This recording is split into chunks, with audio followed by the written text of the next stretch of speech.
guys, gabi na at ipapakita ko sa inyo yung pinamili ko kasi diba binigay na sa akin yung food allowance ko ng ano ko. So bumili ako ng itlog, gatas, at saka spinach. And then bumili ako ng prawn, pork, and then fish na fish, toman fish. Tapos meron akong mushroom dito, what else? Bumili din ako ng vinegar, apple cider vinegar. Yan, ihalo ko sa sa iniinom ko araw-araw para maging healthy ako. And then guys, bumili ako ng saging, pambata na saging, and then ito, Yakult, and then red cargo rice, rice. What else? And then bumili din ako ng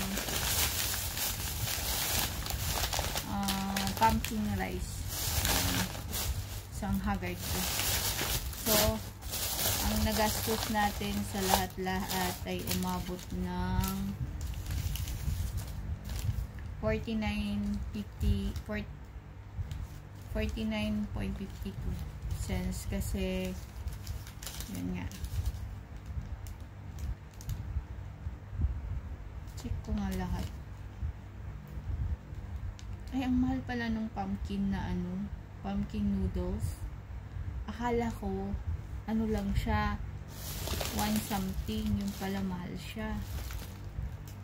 Oh my god, mahal pala siya. Parang $6 siya.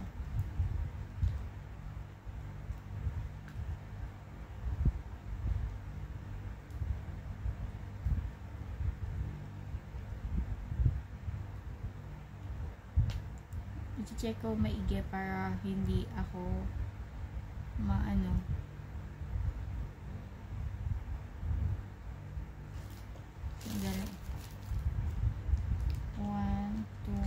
pork belly, pork ano na pala siya.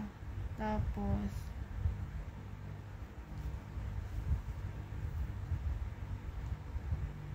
so pumpkin,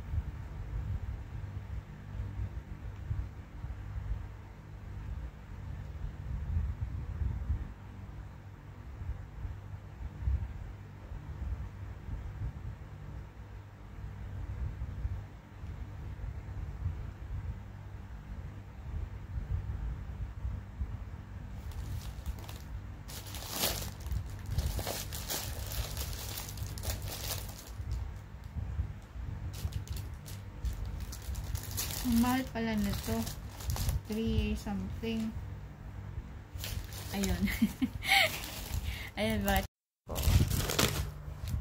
red cargo rice, yan, pumpkin rice, vinegar, Yakult, eggs, fish, pork, prawn, this one, and nagastos is for Cold Storage in Lucky Plaza. Ayan siya guys. Ayan. Alam nyo kung ano na-realize ko, mahirap mag-budget. So lahat-lahat to nasa 2,100. Ito lang yung nabili ng 2,100. Kakarampot. So anyway guys, dito ko na yung vlog para meron lang din ako may upload. Kasi syempre, kailangan natin mag-upload kay YT kasi kumikita tayo ng kahit kakarampot. Mahalaga is nakukuha natin yung pera sa malinis na paraan, hindi sa maling paraan, diba?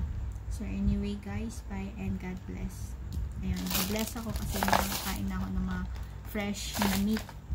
Kasi ang laging nabibili ko dati sa online is mga frozen. Pero at least now, makakain ako ng fresh. So anyway guys, bye bye and God bless.